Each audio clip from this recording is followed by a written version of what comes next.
तुमचं काय नाव आहे आणि काय मुद्दा आहे तुमचा? माझे नाव संजय रुस्तम पाडवी, गाव कोडपळी. माझा मुद्दा असा आहे की शासकीय आश्रम शाळेला 10 जुलै 2022 रोजी पूर आला होता. त्याच्यामुळे काही विद्यार्थी अडकले होते आणि त्यांना मी SMCचा अध्यक्ष असल्याकारणाने मी आणि गावकरी पण असल्याकारणाने आम्ही सगळ्यांनी मिळून त्या मुलांना वाचवलं, दोरीच्या सहाय्याने बाहेर काढलं. आणि काही की या पुरामध्ये मुलाचं साहित्य पण वाहून गेलं. पेटी आहे, वही आहे आणि कपडे आहे. तर तुमची काय मागणी, कोण कोण आलं होतं तेव्हा आणि काय मागणी केली होती तुम्ही? आणि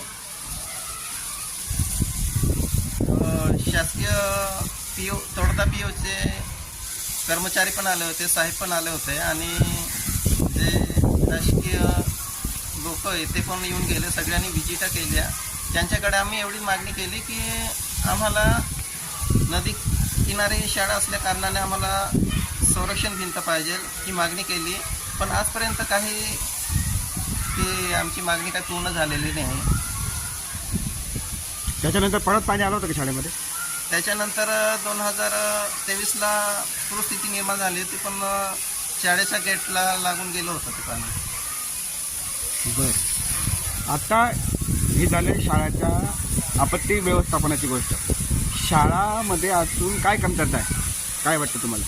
शाळेमध्ये कमतरता अशी आहे की आमचा मेन शिक्षणाचा मूलभूत हक्क आहे आणि ते मुलांना जर नाही भेटून राहिलं त्याच्यामध्ये आम्हाला खंत वाटते की पहिली, दुसरी आणि तिसरी या वर्गांना शिक्षक नाही.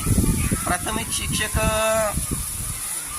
5 नाही आणि इंग्रजी आणि गणितला शिक्षक नाही. तर माध्यमिकचे तर आमच्या मुलांना जे शासनाने शाळा उपलब्ध तर करून दिलेली आहे, पण तिथे शिक्षक नसेल तर मुलांनी शिकावं कसं, हा आमच्या पुढे गंभीर प्रश्न आहे.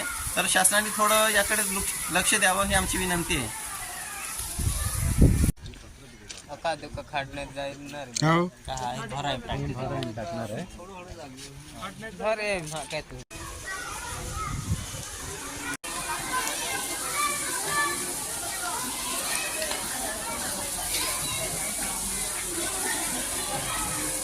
सांगितलं तर बरं होईल. त्यांना मी साधा प्रश्न विचारला की ते काल आणि आज शासकीय कामासाठी बाहेर होते, तर त्यांनी चार्ज कोणाकडे दिला.